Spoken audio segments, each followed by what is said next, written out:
నమస్తే, welcome to current affairs light YouTube channel. ఇవాళ మన క్లాస్లో రీసెంట్ జరిగినటువంటి కరెంట్ అఫైర్స్లో ఇంపార్టెంట్ కాన్సెప్ట్ నేర్చుకుందాం.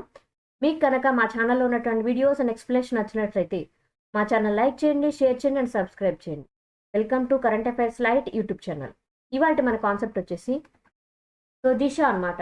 దీక్షకి సంబంధించినటువంటిది, ఇది ఎందుకోసం అనేది కూడా మనం తెలుసుకోవాలి. దీక్ష అనేది డిజిటలైజ్ చేయబడినటువంటి ఒక ఆన్లైన్ ప్లాట్ఫామ్ అనమాట. అది కూడా ఎందుకోసం అంటే మన దేశంలో ఉన్నటువంటి స్కూల్ ఎడ్యుకేషన్ మొత్తాన్ని కూడా ఒకే విధమైనటువంటి సిలబస్ తోటి కరికులం తోటి డిజైన్ చేయడానికి ఈ ప్లాట్ఫామ్ అనేది ఉపయోగపడబోతుంది అనమాట.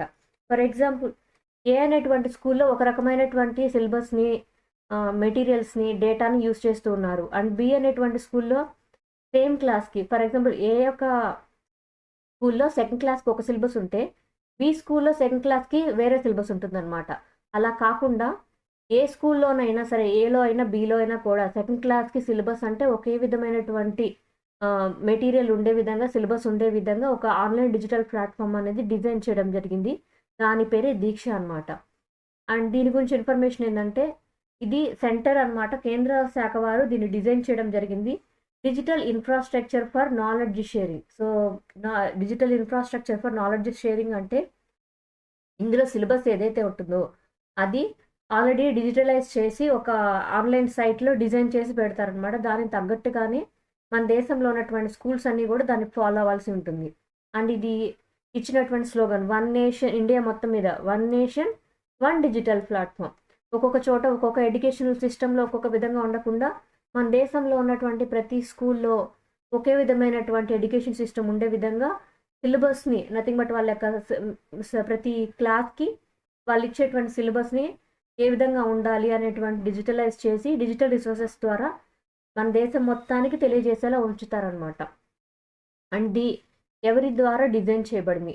National council of educational research and training, NCERT books అని మనం చూస్తూనే ఉంటాం. అవి మెయిన్ స్టాండర్డ్ బుక్స్గా మనం ఎప్పుడు చూస్తూనే ఉంటాం అనమాట. వాళ్ళే ఈ యొక్క డిజిటల్ ప్లాట్ఫామ్ని ఏ విధంగా ఉండాలి, ఎవరికి ఎంత సిలబస్ ఉండాలి, కరికులం ఉండాలి అనేది మొత్తం కూడా డిజైన్ చేయడం జరిగింది. అండ్ దీనికోసం centre institute of educational technology వాళ్ళ యొక్క సహకారంతో మన దేశంలో ఉన్నటువంటి ప్రతి ఎడ్యుకేషన్ సిస్టంలో కూడా ఎటువంటి సిలబస్ ఉండాలి అనేటువంటిది వాళ్ళు డిజైన్ చేశారనమాట. అండ్ ఇందులో ఏంటంటే QR coded energised text books అనేవి ఉంటాయి. అంటే టెక్స్ట్ బుక్స్ అన్నీ కూడా డిజిటల్గా ఆ యొక్క ప్లాట్ఫామ్లో వాళ్ళు ప్లేస్ చేస్తారు. ఎవ్రీ ఎడ్యుకేషనల్ సిస్టమ్ ప్రతి స్కూల్స్లో కూడా వాటిని డౌన్లోడ్ చేసుకొని వాటికి తగ్గట్టుగానే వాళ్ళ సిలబస్ అనేది ఉంచుకునే విధంగా మార్గదర్శకాలనే రాబోతుంది. అండ్ ఇదేంటంటే మనం ఒక స్టాండర్డైజ్డ్ బుక్ లాగా మినిమం సిలబస్ వాళ్ళు ఇచ్చిందే మనం మెయింటైన్ చేసేలాగా ప్రతి రాష్ట్రంలో కూడా అండ్ యూనియన్ టెరిటరీస్లో కూడా సేమ్ సిలబస్ ఉండాలి స్టూడెంట్స్ అందరికీ కూడా. అలా ఈ డిజిటలైజ్డ్ ప్లాట్ఫామ్ అనేది, దీక్ష ప్లాట్ఫామ్ అనేది తీసుకొని రావడం జరిగింది. అండ్ ఈ యొక్క డిజిటల్ కనెక్షన్లో మనకి ఇంకోటి ఏంటంటే, అవన్నీ కూడా డిజిటల్ ఇంటరాక్టివ్ కంటెంట్తో కూడా ఇచ్చారు. ఓన్లీ మెటీరియలిస్టిక్గా కాకుండా డిజిటల్ కంటెంట్ తోటి పిల్లలకు కూడా అర్థమయ్యే విధంగా ఆ ప్లాట్ఫామ్ని వినియోగించుకునే విధంగా డిజిటల్ ప్లాట్ఫామ్ అనేది దీక్ష అనేటువంటి పేరుతో స్టార్ట్ చేయడం జరిగింది. అండ్ ఇందులో ఏంటంటే డిజిటల్ యాక్సెసబుల్ ఇన్ఫర్మేషన్ సిస్టమ్ అనేది తీసుకొని రావడం జరిగిందనమాట. ఇందులో డేటా మొత్తం డిజిటలైజ్ చేయబడింది. అండ్ ప్రతి ఒక్కటి కూడా మనకు కావాల్సినటువంటి ప్రతి టెక్స్ట్ బుక్ కూడా అక్కడ అవైలబిలిటీ ఉంటుంది. అండ్ దాంతోపాటు ప్రతి కాన్సెప్ట్ని, అంటే ప్రతి లెసన్ ఏదైతే ఉంటుందో దాన్ని టెక్స్ట్ టు స్పీచ్ టూల్ కింద మార్చుకొని డిజేబుల్డ్ స్టూడెంట్స్ ఎవరైతే ఉంటారో వాళ్ళు విని కూడా నేర్చుకునే విధంగా ఇచ్చారనమాట. ఓన్లీ చూసి వాటిని రాసుకోవడం ఇలాగే కాకుండా ఎవరైతే వినికిడి శక్తి లేని వాళ్ళు, డిఫరెంట్ డిజేబుల్డ్ పీపుల్ ఎవరైతే ఉంటారో వాళ్ళు టెక్స్ట్ టు స్పీచ్గా కూడా కన్వర్ట్ చేసుకొని వినియోగించుకునే విధంగా ఈ డిజిటల్ ప్లాట్ఫామ్ని డిజైన్ చేయడం జరిగిందనమాట. అండ్ దాంతోపాటు ఇండియన్ సైన్ లాంగ్వేజ్ వీడియోస్ అనేవి కూడా ఇందులో పెట్టడం జరిగింది. అండ్ వర్చువల్ ల్యాబొరేటరీస్ అనేవి ఇచ్చారు. దాంతోపాటు 3D యానిమేషన్స్ ఉన్నటువంటి క్లాసెస్ని కూడా senior secondary levels, 6th to 10th class వరకు ఉండేటువంటి లెవెల్స్ వాళ్ళకి కొంతవరకు ఫౌండేషనల్గా ఉండేటువంటి వీడియోస్ని కూడా 3D యానిమేషన్ తోటి క్లాసెస్ని అర్థమయ్యే విధంగా ఈ యొక్క దీక్ష ప్లాట్ఫామ్లో ఉంచడం జరిగింది. ఇదంతా కూడా మన ఎడ్యుకేషన్ సిస్టమ్ మొత్తాన్ని కూడా ఒక తాటిపైకి తీసుకొని రావడం కోసం దాన్ని వన్ నేషన్ వన్ ఎడ్యుకేషన్ సిస్టమ్గా మనం చెప్తున్నాం. And one nation one platform, one digital ప్లాట్ఫామ్గా దీన్ని చెప్పుకోవచ్చు. అండ్ దీంతో పాటు ఏంటంటే ఒక ట్రైనింగ్ సిస్టమ్ని కూడా దీన్ని తీసుకొని వచ్చారనమాట. డిఫరెంట్గా కాకుండా ప్రతి చోట కూడా ఒకే విధమైనటువంటి సిలబస్ పెడుతున్నారు. దానికి తగ్గట్టుగా టీచర్లకి ట్రైనింగ్ ఇస్తారనమాట. దీన్ని నిష్ఠ. సో నిష్ఠ వచ్చేసి national initiative for school heads and teachers holistic advancement programme. ఇందులో ఏంటంటే వాళ్ళు ఇచ్చినటువంటి సిలబస్కి తగ్గట్టుగా ఏ విధంగా పిల్లల్ని ట్రైన్ చేయాలో, దానికి తగ్గట్టుగా ఎలా క్లాసెస్ని డిజైన్ చేయాలో హెడ్ మాస్టర్లకి, టీచర్లకి ట్రైనింగ్ క్లాసెస్ అనేవి ఇస్తారనమాట. అండ్ ఇక్కడ ఇంత సిస్టమ్ తీసుకొని వచ్చినప్పుడు అది ఏదో తూతూ మంత్రంగా కాకుండా కంప్లీట్గా ప్రతి రాష్ట్రంలో, ప్రతి యూనియన్ టెరిటరీలో కూడా ఈ యొక్క సిలబస్ని వాళ్ళు కస్టమైజ్ చేసుకొని వాడుకునే విధంగా ఉంచారు. అండ్ కొన్ని చోట్ల కనుక లాంగ్వేజెస్ని వాళ్ళకి అవసరం లేకపోతే దాన్ని మార్చుకునే విధంగా కూడా దీనిలో ఎప్పటికప్పుడు కూడా మనం కస్టమైజ్ చేసుకునే విధంగా వీలు కల్పించారు. కానీ కొన్ని సబ్జెక్టులు మాత్రం వాళ్ళు ఇచ్చినటువంటి స్టాండర్డ్ సిలబస్ ఏదైతే ఉందో దాన్ని ఫాలో అయ్యే విధంగా మాత్రమే డిజైన్ చేయడం జరిగిందనమాట. అండ్ కొంత రీజనల్ కంటెంట్ ఏదైతే ఉంటుందో, రీజనల్ లాంగ్వేజెస్ వాటికి తగ్గిన విధంగా మార్చుకోవడానికి కూడా ఎప్పటికప్పుడు CIET అండ్ NCERT వాళ్ళు వీళ్ళతో ప్రతి ఒక్క గవర్నమెంట్ తోటి, నథింగ్ బట్ ప్రతి రాష్ట్రం యొక్క గవర్నమెంట్ తోటి, యూనియన్ టెరిటరీస్ యొక్క ఎడ్యుకేషనల్ డిపార్ట్మెంట్ తోటి ఎప్పుడూ టచ్లో ఉంటాయి. ఇండియన్ ఆర్మీకి సంబంధించినటువంటి ఒక న్యూస్ అనమాట. ఇక మీదట ఏ విధంగా అంటే ఇండియన్ ఆర్మీలో మొత్తం చాలామంది గ్రూప్స్గా వర్క్ చేస్తూ ఉంటారు అనమాట. ఎలా అంటే ఎక్కడ మనకి కాపలా గస్తీ అవసరమో మన ఇండియన్ బోర్డర్ వెంబట అక్కడ వాళ్ళు ట్రూప్స్ లాగా ఉండి నెలల తరబడి, వారాల తరబడి వర్క్ చేస్తుంటారు.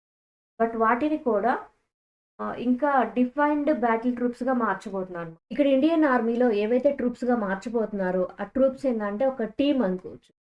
సో ఎవ్రీ టీంలో ఎటువంటి మెంబర్స్ ఉండాలి, ఆ టీమ్స్ని ఇంకా బెటర్గా ఎలా వినియోగించుకోవాలనేది కూడా వాళ్ళు ఒక ప్రాతిపదికన ఒక డెవలప్మెంట్ అనేది తీసుకొని వచ్చారనమాట. ఈ ట్రూప్స్ గురించి కొంచెం ఇన్ఫర్మేషన్ చూద్దాం. సో ఇక మీదటైతే ఇండియన్ ఆర్మీ వాళ్ళు ఒక ఇంటిగ్రేటెడ్ బ్యాటిల్ ట్రూప్స్ అనేవి మెయింటైన్ చేయబోతున్నారు. ఇలా ఎందుకోసమో కూడా చూద్దాం. ఆపరేషనల్ యూనిట్స్ వచ్చేసి నియర్లీ ఫస్ట్ అయితే ఒక 5 వరకు క్రియేట్ చేయబోతున్నారు అనమాట. అందులో 4 వచ్చేసి ఇంటిగ్రేటెడ్ బెటాలియన్ గ్రూప్స్ అంటాము, అవి బ్రిగేడియర్ గ్రూప్స్, అవి ఒక 4. అండ్ దాంతోపాటు ఒక 5 సపోర్ట్ గ్రూప్ అనేది తీసుకోబోతున్నారు. అండ్ ఇక్కడ 5 గ్రూప్స్ క్రియేట్ చేస్తున్నారు. అండ్ అవి కూడా ఏంటంటే 16, 17 మౌంటైన్ స్ట్రైక్ కార్ప్స్తో కలిసి వర్క్ చేసే విధంగా దీన్ని పెట్టడం జరిగిందనమాట.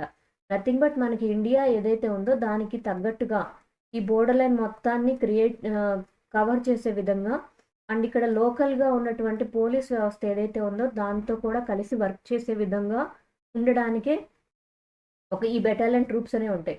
అంటే సరిహద్దులో రక్షణగా ఉన్నటువంటి ఆర్మీ పీపుల్ ఎవరైతే ఉంటారో అక్కడ లోకల్గా ఉన్నటువంటి పోలీసు వాళ్ళ యొక్క సహకారం అనేది తీసుకుంటారు. అండ్ దాంతోపాటు ఇక్కడ ఎవరైతే సరిహద్దులో కాపలా కాస్తున్నటువంటి సైనికులు కావచ్చు, ఎవరైతే ట్రూప్స్గా గ్రూప్గా వెళ్ళి వర్క్ చేస్తూ ఉన్నారో సైనికులు, వాళ్ళకి కూడా టెక్నికల్ టీంతో సహా ఎవరైతే అవసరమో వాళ్ళని గ్రూప్స్గా డివిజన్ చేయడం జరిగిందనమాట. అది ఎందుకోసమో చూద్దాం.